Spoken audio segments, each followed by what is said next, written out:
पंजाब वालों के लिए खुशखबरी आई है। मरियम नवाज की तरफ से ये हेलमेट आपको बिल्कुल फ्री दिए जा रहे हैं। पंजाब हुकूमत का शुक्रिया।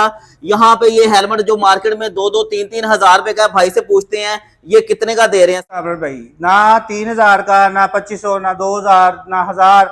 ये सिर्फ आपको मिलेगा फ्री कंपनी की तरफ से। ये बिल्कुल फ्री मिलेगा जी बिल्कुल फ्री मिलेगा ये। हाय हाय हाय, ये देखें व्यूअर्स, ये बड़े ही प्यारे ग्लास वाले हेलमेट हैं। इसको आप शीशा ऊपर भी कर सकते हैं और नीचे भी कर सकते हैं। ये 3-4 हजार रुपए वाला हेलमेट बिल्कुल फ्री मिलेगा। अच्छा, ये गवर्नमेंट दे रही है, ये कौन दे रहा है? गवर्नमेंट ही दे रही है। अच्छा, हाँ जी। कौन सी कंपनी? ईवी वाले। ईवी वाले दे रहे हैं? बिल्कुल। कैसे दे रहे हैं?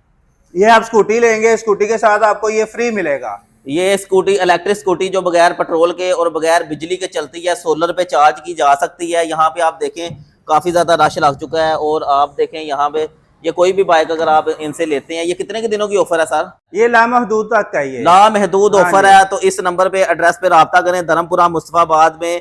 ये ईवी वालों का शुक्रिया कि जी पाकिस्तानियों को चलानों से और महंगे पेट्रोलों से बचा रहे हैं।